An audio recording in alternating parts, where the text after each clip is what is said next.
15 जुलाई के सुबह 10 दहशतगर्दों के ग्रुप ने बन्नू छावनी पर हमला किया। सिक्योरिटी फोर्सेज ने दहशतगर्दों की छावनी में दाखिल होने की कोशिश नाकाम बना दी। ISPR की जानिब से जारी बयान के मुताबिक दहशतगर्दों ने बारूद से भरी गाड़ी छावनी की दीवार से टकरा दी। खुदकुश धमाके में 8 बहादुर जवान शहीद हुए। खुदकुश धमाके के नतीजे में दीवार का कुछ हिस्सा गिर गया। धमाके में मुल्हिका इंफ्रास्ट्रक्चर को भी नुकसान पहुंचा। क्लियरेंस ऑपरेशन में सिक्योरिटी फोर्सेज ने दहशतगर्दों का मुकाबला किया और तमाम 10 दहशतगर्द मारे गए। ISPR के मुताबिक दहशतगर्दी की ये घिनौनी कार्रवाई हाफिज गुल बहादुर ग्रुप ने की है। हाफिज बहादुर ग्रुप अफगानिस्तान से काम करता है। तफसील जानेंगे जरमीन जहरा से। जरमीन जहरा, अपडेट कीजिएगा। जी बिल्कुल, ये अफसोसनाक वाक़या 15 जुलाई की सुबह पेश आया जब 10 दहशतगर्दों के एक ग्रुप ने बन्नू छावनी पर हमला कर दिया। छावनी में दाखिल होने की दहशतगर्दों ने कोशिश की, जिसको सिक्योरिटी फोर्सेस के एहलकारों ने मौसर तरीके से नाकाम बना दी, जिसके बाद दहशतगर्दों ने बारूद से भरी गाड़ी छावनी की दीवार से टकरा दी। खुद कुछ धमाके के नतीजे में दीवार का एक हिस्सा गिर गया और मोहल्का जो इंफ्रास्ट्रक्चर था उसको भी नुकसान पहुंचा। इसके नतीजे में मिट्टी के बहादुर जो 8 जवान हैं वो शहीद हो गए, जिनमें नायब सूबेदार मोहम्मद शहजाद, हवलदार जिले हुसैन, हवलदार शहजाद अहमद, सिपाही अशफाक हुसैन, सिपाही सुभान मजीद, सिपाही इम्तियाज खान, सिपाही अरसलान असलम और FC के लाइंस नाइक सब अली शामिल हैं। इसके बाद होने वाले ऑपरेशन में सिक्योरिटी फोर्सेज ने मौसर तरीके से दहशतगर्दों का मुकाबला किया, जिसके नतीजे में तमाम 10 दहशतगर्दों को जहन्नुम वासिल कर दिया गया। सिक्योरिटी फोर्सेज के इस बरवक्त और मौसर जवाब ने बड़ी तबाही को रोक दिया, जिससे कीमती और मासूम जाने जो थी वो भी बच गई। ISPR का कहना है कि दहशतगर्दी की घिनौनी कार्रवाई जो है वो हाफिज गुल बहादुर ग्रुप ने की है, जो अफगानिस्तान से काम करता है और माजी में भी पाकिस्तान के अंदर दहशतगर्दी की कार्रवाइयों के लिए अफगान सरजमीन इस्तेमाल करता रहा है। पाकिस्तान ने अबूरी अफगान हुकूमत के साथ मुसलसल अपने तहफ़्फ़ुज़ात का इजहार किया है और इनसे बारहा कहा है कि वो दहशतगर्दी की जानिब से, दहशतगर्दों की जानिब से जो अफगान सरजमीन के इस्तेमाल से इनकार करे और ऐसे अनासर के खिलाफ मौसर कार्रवाई करे। ISPR का कहना है कि पाकिस्तान की मुसल्लह अफवाज दहशतगर्दी की इस लानत के खिलाफ मादरे वतन और इसके अवाम का दिफा करती रहेगी और अफगानिस्तान से आने वाले इन तमाम खतरात के खिलाफ मुनासिब समझे जाने वाले तमाम जरूरी इक़दाम करेगी। ISPR का ये भी कहना है कि सिक्योरिटी फोर्सेज की बहादुर और बेलोस कार्रवाइयां दहशतगर्दी के खिलाफ जंग में अंतक अज़म का मुंह बोलता सबूत है। 15 जुलाई की सुबह 10 दहशतगर्दों के ग्रुप ने बन्नू छावनी पर हमला किया। जरमीन जहरा अपडेट कर रही थी। जरमीन जहरा, आपका शुक्रिया। ये ग्रुप जिसके बारे में बताया जा रहा है कि हाफिज गुल बहादुर ग्रुप जो अफगानिस्तान से काम करता है, माजी में भी पाकिस्तान में दहशतगर्दी की कार्रवाइयों के लिए अफगान सरजमीन इस्तेमाल करता रहा। ISPR ने बताया कि अफगानिस्तान की अबूरी हुकूमत ऐसे अनासर के खिलाफ मौसर कार्रवाई करे। मुसल्लह अफवाज दहशतगर्दी की इस लानत के खिलाफ मादरे वतन और उसकी अवाम का दिफा करते रहेंगे। अफगानिस्तान से आने वाले इन खतरात के खिलाफ मुनासिब समझे जाने वाले तमाम ज़रूरी इक़दाम करेंगे। शहीद होने वालों में नायब सूबेदार मोहम्मद शहजाद, हवलदार जिले हुसैन शामिल। हवलदार शहजाद अहमद, सिपाही अशफाक हुसैन खान और सिपाही सुभान मजीद ने जामे शहादत नोश किया। सिपाही इम्तियाज़ खान, सिपाही अरसलान असलम और FC के लांस नायक सब्ज़ अली भी शहदा में शामिल हैं। ये ग्रुप माजी में भी पाकिस्तान में दहशतगर्दी की कार्रवाइयों के लिए अफ़गान सरजमीन इस्तेमाल करता रहा है। ISPR के मुताबिक अफ़गानिस्तान की अबूरी हुकूमत ऐसे अनासर के खिलाफ मौसर कार्रवाई करे। ISPR का कहना है कि मुसल्लह अफवाज दहशतगर्दी के इस लानत के खिलाफ मादरे वतन और इसकी अवाम का दिफा करती रहेगी। अफ़गानिस्तान से आने वाले इन खतरात के खिलाफ मुनासिब समझे जाने वाले तमाम ज़रूरी इक़दाम करेगी। 15 जुलाई के सुबह, कल सुबह गुज़िश्ता रोज़ सुबह ये वाक़या पेश आया था जब 10 दहशतगर्दों के ग्रुप ने बन्नू छावनी पर हमला किया था। सिक्योरिटी फोर्सेज ने दहशतगर्दों की छावनी में दाखिल होने की कोशिश नाकाम बना दी। दिफाई तजियाकार ब्रिगेडियर वक़ार अहमद हमारे साथ टेलीफोन लाइन पर मौजूद हैं। ब्रिगेडियर साहब, बहुत शुक्रिया आपके वक्त का। एक बार फिर हाफिज गुल बहादुर ग्रुप की यह कार्रवाई है जिसे सिक्योरिटी फोर्सेस ने नाकाम बनाया है, पसपा किया है। बार बार ये कहा जाता रहा है कि अफ़गानिस्तान से पाकिस्तान के अंदर ये कार्रवाइयाँ की जा रही हैं, क्या हल है इसका? आई थिंक हल वही है जो अज़्म इस्तेकाम जो सामने स्ट्रेटजी आई है और बेसिकली ये कंटिन्यूटी ऑफ पॉलिसी है, चाहे वो नेशनल एक्शन प्लान था 2014 का या बाद में जो नेशनल एक्शन प्लान रिवाइज हुआ उसी की रिट्रेशन है। जो तश्कील हो रही थी अफगानिस्तान में टेस्ट ग्रुप्स की ऑलरेडी वार्निंग थी। तश्कील से मुराद ये कि जब ये ग्रुप्स इकट्ठे किए जाते हैं, ट्रेनिंग उनके कमांडर मुकर्रर होते हैं, टारगेट दिए जाते हैं और अज़्म इस्तेकाम बेसिकली फोर वार्निंग भी है कि इस तरीके से अभी अफगान तालिबान चाहते हैं कि पाकिस्तान में इंतशार किया जाए, और किसी के भी हैश पे इसमें सारा एडम एक CIA के एजेंट है, उनकी रिपोर्ट्स आई हैं बड़ी डिटेल में, इंटरव्यू है किस तरीके से तालिबान को भी फंड कर रहा है, इंडिया भी कर रहा है और किसी हद तक अमेरिका भी कर रहा है। It's very very unfortunate.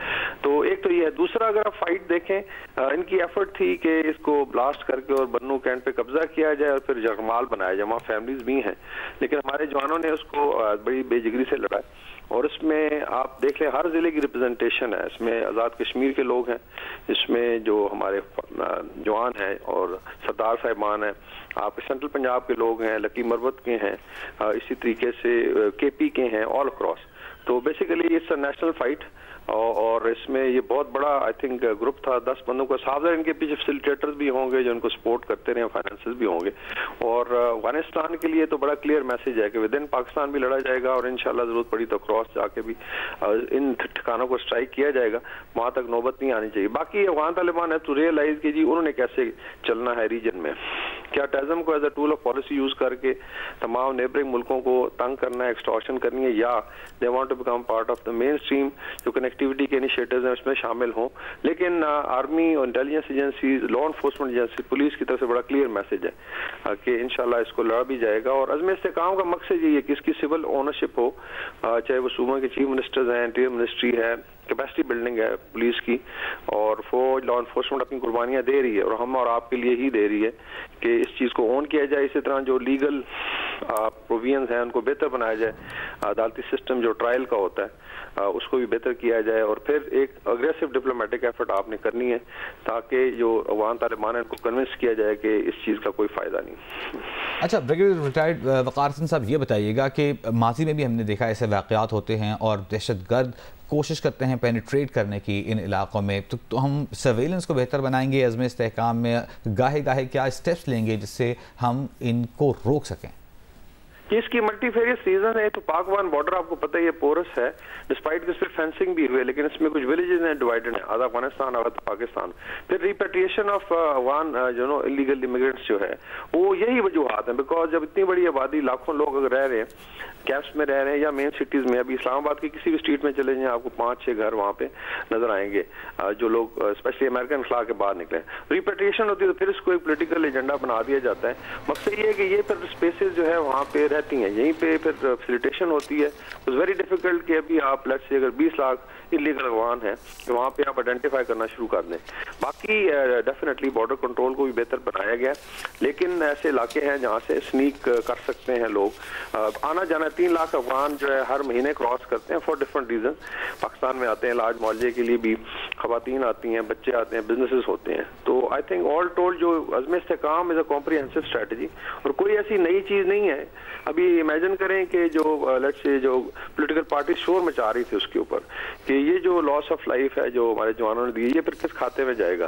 क्या सिर्फ इसलिए लड़ रहे हैं कि यहाँ बैठ के सवनी में हरदस्ताई की जाए, अंडरमाइन किया जाए फौज को?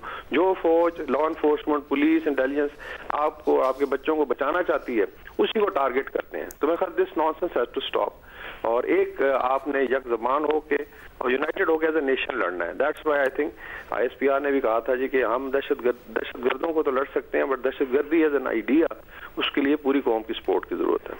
ठीक है, बहुत शुक्रिया ब्रिगेडियर रिटायर्ड वक़ार हसन साहब आपका।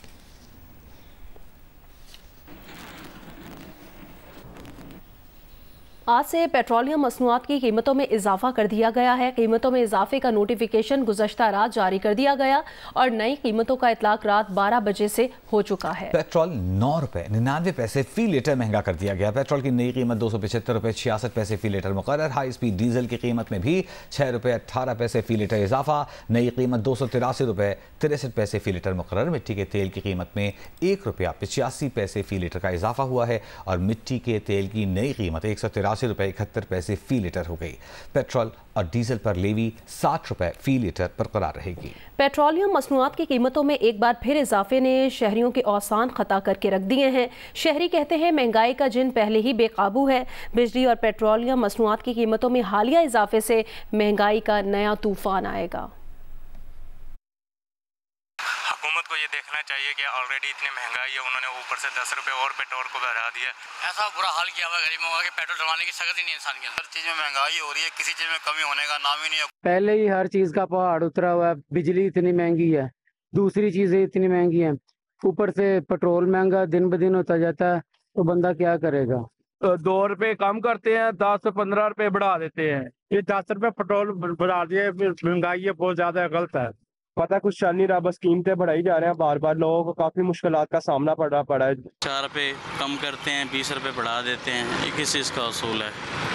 तो हुकूमत को चाहिए हमें रिलीफ दे। हर चीज़ ही महंगी है, किस चीज़ को बंदा पेट्रोल को दे के, आटे को दे के, कोई मकसद है ना, हर चीज़ महंगी है। आटा भी महंगा, पेट्रोल महंगा, हर चीज़ महंगी हो गई है। 2 रुपए सस्ता करके 10 रुपए महंगा करते हैं। महंगाई इतना बढ़ गया, कारोबार है नहीं। देखो हम लोग सारे फारिग बैठे हुए हैं, लेकिन सवारी बैठता नहीं, जो बैठते हैं उसको हम लोग किराया बताए, वो नाराज हो जाता है, बोलते हैं आप लोग जुल्म करते हैं। लेकिन आगे सारा पेट्रोल का हालात देख रहे, कारोबार का हालात देख रहे, बिल्कुल घर को भी गुजारा बहुत मुश्किल से होता है। पेट्रोल की कीमतों को वापस लिया जाए। बहुत मुश्किल हो गया है, गरीब का गुजर करना बहुत मुश्किल हो गया। आटा भी इन्होंने महंगा कर दिया है, कहाँ जाए बंदा। बानी पीटीआई और बुशरा बीबी के खिलाफ तोशाखाना के नए रेफरेंस में तफ्तीश के लिए नैब की टीम अडियाला जेल पहुंच गई। नैब टीम डिप्टी डायरेक्टर मोहसिन हारून की सरबराही में अडियाला जेल पहुंची है। गुज़श्ता रोज़ भी बानी पीटीआई और बुशरा बीबी से अडियाला जेल में तफ्तीश की गई। अदालत ने बानी पीटीआई और बुशरा बीबी की तफ्तीश अडियाला जेल में करने की हिदायत की है।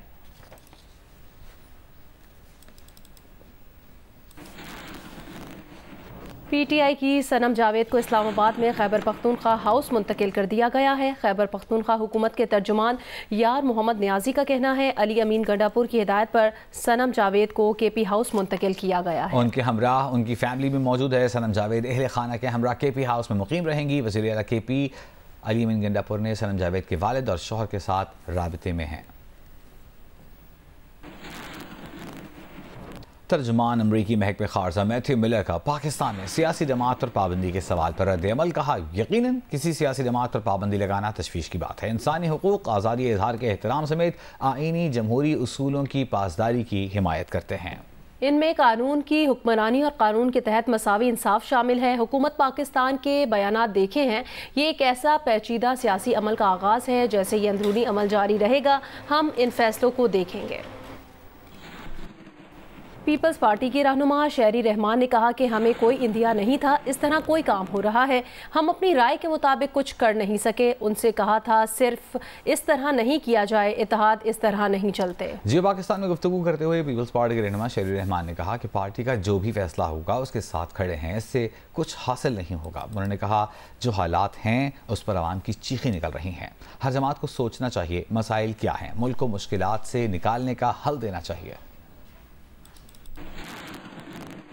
हमें कोई अंदिया नहीं था जी कि ऐसी कोई बात होने लगी है या इस तरह का कदम लिया जा रहा है या कोई इस पर पेशरफ्त हो रही है या वर्किंग हो रही है। लेकिन इस हवाले से हम सब में से किसी से कोई कंसल्टेशन नहीं हुई। इस वक्त जो ये फैसला किया है, ठीक है, ये अदालत में ही तय होगा, लेकिन सियासी तौर पर मेरी सियासी इंस्टिंक्ट होती है कि जी आप बैन और सेंसरशिप से किसी चीज को बंद तो नहीं कर सकते ना। लेकिन मेरी पार्टी का फैसला अभी इस पर मतलब मुशावरत के साथ नहीं आया है। जाहिर है मैं पार्टी के साथ ही जो भी फैसला होगा खड़े हैं। मुल्क में कानून की भी हुक्मरानी होनी चाहिए। जो दूसरे भी हालात हैं, अवाम की तो चीखें इस पे निकल रही हैं। हर जमात को सोचना चाहिए कि इस वक्त मसाइल क्या हैं और अपनी तरफ से भी सॉल्यूशंस ऑफर करनी चाहिए कि जी आगे जाके हम किस तरह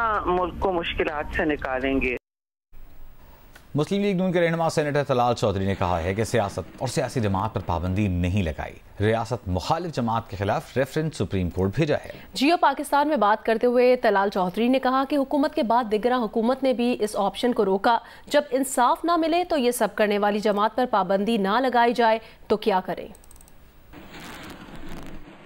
हमने सियासत पर, सियासी जमात पर, अपने सियासी मुखालफ पर पाबंदी नहीं लगाई, बल्कि रियासत मुखालफ जमात जिसको कई मौके मिले उसने उससे फ़ायदा नहीं उठाया।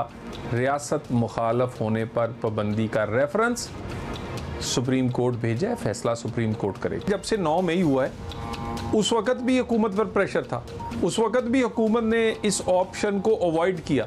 फिर निगरान हुकूमत में भी ये बात आई, निगरान हुकूमत ने भी अपने आप को किसी हद तक रोका, पाकिस्तान और उसके अदारों को भी इंसाफ ना मिले, तो फिर वो जमात जो ये सब कुछ कर रही है उस पर पाबंदी लगाने के अलावा ऑप्शन क्या रह जाता। मुशीर इत्तलात खैबर पख्तूनख्वा बैरिस्टर मोहम्मद अली सैफ ने PTI पर पाबंदी के हुकूमती फैसले पर रद्द अमल देते हुए कहा कि आर्टिकल 6 और PTI पर पाबंदी का फैसला नून लीग के अंदरूनी खल्फिशार का नतीजा है। उनका कहना था कि मुस्लिम लीग नून के अंदर इक़्तिदार की लड़ाई अपने मंतिकी अंजाम को पहुँचने वाली है। जियो पाकिस्तान से गुफ्तगू करते हुए बैरिस्टर सैफ ने कहा कि 8 फरवरी को PTI मकबूल तरीन जमात के तौर पर उभरी। PTI पर पाबंदी के फैसले से कोई असर नहीं पड़ेगा। ये ऐलान ही इंतहाई अहमकाना किस्म का ऐलान है। इसकी कोई ना तो कोई आईनी बुनियाद है, ना कोई कानूनी है, ना सियासी है। ये सिर्फ और सिर्फ फ्रस्ट्रेशन का इजहार है। सुप्रीम कोर्ट के हालिया दिनों में जो फैसला आया है रिजर्व सीट्स पर, उसके बाद इनके होश जो हैं और औसान खता हो चुके हैं। इसका तमाम नुकसान इनको खुद ही होगा। सियासी तौर पर भी इनकी जो पोजीशन है, साख है, वो बहुत बुरी तरह से मुतासिर होगी, बल्कि हो रही है। हम तो समझ रहे हैं कि इनका ये फैसला इन्हीं के गले में पड़ेगा। सियासी तौर पर हमें फायदा होगा और सियासी तौर पर इन्हें नुकसान होगा। शर्जील इनाम मेमन ने कहा कि बानी PTI को गिरफ्तार करने की कोशिश की गई तो पुलिस पर पेट्रोल बमों से हमले किए गए। PTI ने IMF को खत लिखकर कहा कि पाकिस्तान को पैकेज ना दिया जाए। शर्जील मेमन ने कहा कि PTI पर पाबंदी के ऐलान से कबल पीपल्स पार्टी से मुशावरत नहीं की गई। जियो पाकिस्तान में गुफ्तगू करते हुए शर्जील मेमन ने कहा कि बानी PTI ने इदारों और अवाम के दरमियान नफरतें पैदा की।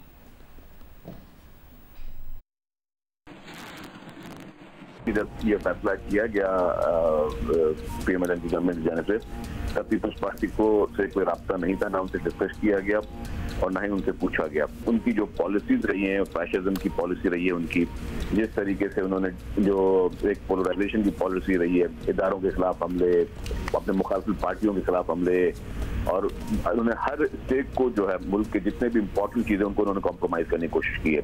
जब आपको पता था कि जब उनकी गवर्नमेंट जाने वाली थी, तब भी उन्होंने जिस तरीके से IMF को रब्ता किया और IMF से कहा गया कि पाकिस्तान की इमदाद ना दी जाए, पाकिस्तान के लिए कोई पैकेज ना दिया जाए, ये इससे बड़ी और चीज क्या हो सकती है। फिर जब आपको एक कोर्ट के ऑर्डर पे इमरान खान को गिरफ्तार करने की कोशिश की गई, तब पुलिस पर पेट्रोल बमों से हमले।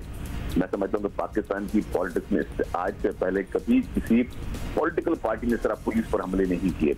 फिर उसी तरीके से जैसे सोशल मीडिया के जरिए सिर्फ मुल्क को बदनाम करने के लिए जिस तरीके से फॉरेन लॉबिस्ट को हायर करके पाकिस्तान के खिलाफ साजिश की गई, मुल्क के इदारों के खिलाफ साजिश की गई। 9 मई का वाकया किसी से छुपा हुआ नहीं है। फिर ऑस्ट्रेलिया अकेला वाकया नहीं है। फिर इस तरीके से रेडियो पाकिस्तान पर हमले, इससे पहले PTV पर हमले, इससे पहले पार्लियामेंट पर हमले। देखिए, पॉलिटिकल पार्टीज को और जो इस तरह के एक्सट्रीमिस्ट ऑर्गेनाइजेशन हो, उनको बिल्कुल अपना अपना अलग तर्ज अमल होता है। कोई भी पॉलिटिकल पार्टी इस तरह नहीं करती। इलेक्शन कमीशन का इजलास 18 जुलाई को सुबह 11 बजे होगा। ज़राए का कहना है कि इजलास में सुप्रीम कोर्ट के ऑर्डर की रोशनी में उस पर अमल दरामद के मुख्तलिफ पहलुओं पर गौर किया जाएगा। तफसील जानेंगे नौशीन यूसुफ से। नौशीन, बताएगा मजीद क्या डिटेल्स हैं?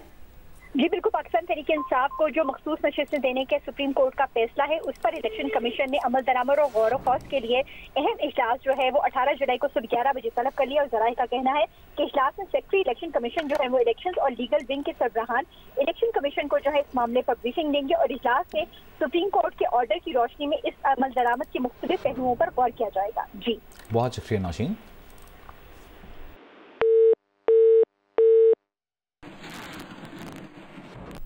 कराची में सिंध पुलिस की जानिब से मुहर्रम अल हराम के जुलूस की सिक्योरिटी को मजीद मौसर बनाने के लिए जदीद रोबोट्स की मदद हासिल की जा रही है। ये रोबोट्स किस तरह ऑपरेट करते हैं और बारूदी मवाद को नाकारा बनाने में किस हद तक मददगार हैं, बता रहे हैं नुमाइंदा जियो न्यूज़ काशिफ मुश्ताक। आज बिल्कुल 9 मुहर्रम उल हराम के मरकज़ी जुलूस के लिए जहां जो है वो सिक्योरिटी के सख्त इंतजाम किए गए हैं, वहीं साथ साथ सिंध पुलिस की जानिब से इस वक्त जो है वो जदीद रिपोर्ट जो है वो मुतारिफ़ करवाया गया है। रिपोर्ट फंक्शन कैसे करेगा उस पर भी बात करेंगे। मैं अपने कैमरामैन दिशान इकबाल से कहूँ कि आपको सबसे पहले इस जदीद रिपोर्ट के मनाजिर दिखाएँ कि इस वक्त ये किस तरह फंक्शन कर रहा है और इसका क्या फंक्शन हो सकता है और ये कैसे चीज़ों को डिटेक्ट करेगा। हमारे साथ ASI काशिफ मौजूद हैं। EOD रोबोट है, बेसिकली इसको RCV भी कहते हैं, रिमोट कंट्रोल व्हीकल। इसका काम किसी भी बम को सर्च करना, जगह को सर्च करना, प्लस डिफ्यूजिंग करना। ये आप देख सकते हैं कि पूरा ये रोबोट है और इस पर मुख्तलिफ़ किस्म के जो है वो कैमरे भी नस्ब किए गए हैं। ना सिर्फ ये चीज़ों को डिटेक्ट करता है बल्कि जितना भी एक्सप्लोसिव मटीरियल है उसको डिफ्यूज़ करने की भी ये सलाहियत रखता है। इसका जो मैकेनिज्म और सिस्टम है वो यहाँ लगाया गया है जिसको जो है वो बाकायदा ऑपरेट किया जा रहा है। ये इसकी जॉयस्टिक्स वगैरह हैं जहाँ से हम इसको ऑपरेट करते हैं। ये ड्राइव हम कर रहे हैं और आप चारों इसके कैमरे देख रहे हैं यहाँ पर, और इसके जो कैमरे हैं इसकी मदद के साथ हम इसको तमाम ऑपरेट वगैरह करते हैं। इसके सिक्योरिटी के मामलात को ना सिर्फ मेन पावर की मदद से जो है वो कंट्रोल किया जा रहा है बल्कि साथ ही साथ टेक्नोलॉजी की मदद से भी जो है वो इसे देखा जा रहा है। जी। पेशावर में 9 मुहर्रमुल हराम के मौके पर इमाम बारगाह हुसैनिया हॉल सदर से बरामद होने वाला शबी जुलजना का मरकजी जुलूस रिवायती रास्तों पर रवा दवा है। तफसील बताएंगी नादिया सबूही। 9 मुहर्रमुल हराम का शबी जुलजना का जुलूस इमाम बारगाह हुसैनिया हॉल सदर से बरामद होने के बाद अपने मुख्तलिफ रवायती रास्तों से गुजर रहा है। अगर मेरे कैमरामैन फजल हुसैन से ये दिखा सकें तो मेरे अकब में अज़ादार हैं जो सीना कुबी कर रहे हैं, नोहा ख्वाह हैं जो नोहे पढ़ रहे हैं और जंजीर जनी भी कर रहे हैं। सिक्योरिटी के 6000 से ज़्यादा जो अहलकार हैं वो मुख्तलिफ यहाँ की जो बिल्डिंग्स हैं, यहाँ की जो मुख्तलिफ जो गुजरगाहें हैं, जो जुलूस की गुजरगाहें हैं, रास्ते हैं, वहाँ पर तैनात हैं। आज पेशावर में 9 मुहर्रमुल हराम को मजमूई तौर पे 16 से ज़्यादा छोटे बड़े जुलूस निकाले जाएंगे। पेशावर की अगर बात करें तो पेशावर में इस वक्त मोबाइल सर्विस जो है वो बंद कर दी गई है। जी। हैदराबाद में 9 मुहर्रमुल हराम का मरकजी जुलूस लतीफ़ाबाद 5 नंबर से बरामद होकर अपने रिवायती रास्तों पर रवा दवा है। मज़ीद बता रहे हैं नुमाइंदा जियो न्यूज़ अली नई।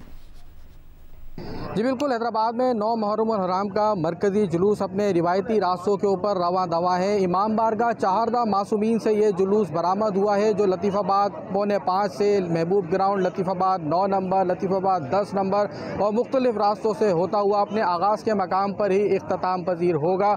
इस जुलूस के अंदर अज़ादारों की बड़ी तादाद शरीक है। हज़रत इमाम हुसैन और शोहदाए करबला को खराज अक़ीदत भी पेश किया जा रहा है। जुलूस के रूट के अंदर जो है वो सिक्योरिटी के भी इंतहाई सख्त इंतजामात किए गए हैं। लाहौर में 9 मुहर्रमुल हराम का मरकजी जुलूस अपने रिवायती रास्तों पर रवा दवा है। पांडो स्ट्रीट इस्लामपुरा से बरामद होने वाला जुलूस खैमा सादात पहुंचकर इख्तिताम पजीर होगा। मरकजी जुलूस के रास्तों पर सिक्योरिटी के सख्त इंतजामात किए गए हैं। तफसील बताएंगी नवीन अली। मुल्क भर की तरह लाहौर में भी 9वीं मुहर्रमुल हराम का जुलूस जो है वो इंतहाई अकीदत और एहतराम के साथ जो है वो अपने रिवायती रास्तों पर मौजूद है। और मैं चूँकि इस वक्त पांडू स्ट्रीट पर मौजूद हूँ और यहाँ पर जो मेन जुलूस है 9वीं मुहर्रमुल हराम का वो यहाँ से बरामद हो चुका है और अपने रिवायती रास्तों पर जो है वो गामजन है। सिराज बिल्डिंग पर जो है यहाँ पर नमाज ज़ोहरैन अदा की जाएगी और यहाँ पर अज़ादारों की बड़ी तादाद मौजूद है जो कि इंतहाई अकीदत और एहतराम के साथ जो है इस जुलूस को जो है वो बरकरार रखे हुए हैं। अगर मैं बात करूँ सिक्योरिटी की तो सिक्योरिटी के भी यहाँ पर बहुत बड़े इंतजामात किए गए हैं। DSPs, SHOs और SP समेत 11,000 से ज़्यादा पुलिस एहलकार जो हैं वो जुलूस के इर्द गिर्द अपनी ड्यूटियों पर तैनात है और सिर्फ इतनी कोशिश है कि सूरत हाल को जो है वो पुरअमन रखा जाए। साथ ही साथ इंतजामिया और पुलिस आवाम से ये ताउन की जो है अपील कर रही है क्योंकि आवाम का ताउन होगा तो हर एक को अपना अपना काम करने में आसानी होगी। यहाँ पर ना सिर्फ सबीलों का एहतमाम किया गया है बल्कि पंखे भी यहाँ पर लगाए गए हैं और ये जुलूस जो है अपने रिवायती रास्तों के ऊपर इस तरह से गामजन है। मगरिब के वक्त जो है ये अपने तमाम तर रास्तों से गुजरता हुआ दोबारा पांडू स्ट्रीट पर आके यहीं पर जो है वो इख्तिताम पजीर हो जाएगा। जी। सब्र, शुजाअत, कुर्बानी। मुहर्रमुल हराम जहाँ बहुत सारी रिवायात का मीन है वहीं इस महीने में नजर न्याज का भी खुसूसी एहतमाम किया जाता है। मकसद शुहदाए करबला को खिराज अक़ीदत पेश करते हुए अज़ादारों की भूख और प्यास को मिटाना है। चकवाल से देखते हैं मोहम्मद अली अवान की रिपोर्ट। शुहदाए करबला नवासे रसूल सल्लल्लाहु अलैहि व आलिहि वसल्लम हज़रत इमाम हुसैन रज़ी अल्लाह तआला अन्हु की याद में माह मुहर्रम का आगाज़ होते ही मजालिस जुलूसों के साथ जगह जगह लंगरो न्याज का सिलसिला शुरू हो जाता है। ये रिवायत इतनी ही कदीम है जितना मजालिस और जुलूस का एहतमाम। चकवाल की फ्रूट मंडी में गुज़िश्ता 45 सालों से एक शहरी न्याज का एहतमाम कर रहे हैं। 40 साल 45 साल हो गए हमें और ये हमारे वालिद साहब हैं हाजी मोहम्मद एहसान साहब। ये शुरू से जब चकवाल आए थे और यहाँ से वो लंगर न्याज शुरू करी थी तो ये इसको अब हम बढ़ा ही रहे हैं आस्ता आस्ता और इंशाल्लाह आगे भी बढ़ाते ही रहेंगे इस चीज़ को। 100 से ज़ायद हर साल पुलाव और जर्दा की देगें पकाकर न्याज का एहतमाम करने वाले शहरी का कहना है कि वो इसे अपना फ़र्ज समझता है। 9 मुहर्रम को 100 दे के तैयार करते हैं, जिसके अंदर से 75 नमकीन होती हैं और 25 मीठे की होती हैं। और ये अल्हम्दुलिल्लाह 9 मुहर्रम को होता है लंगर, हर साल 40 साल हो गए हमें ड्यूटी करते हुए। सैयदुश्शुहदा हज़रत इमाम हुसैन की याद में नज़र न्याज के एहतमाम में सब बढ़ चढ़ कर हिस्सा लेते हैं। अज़ादराने करबला कहते हैं कि लंगर हुसैनी का ये सिलसिला ता क़यामत जारी रहेगा, जिसका एहतमाम करके उन्हें दिली सुकून मिलता है। कैमरा टीम के साथ मोहम्मद अली आवान, जियो न्यूज़, चकवाल।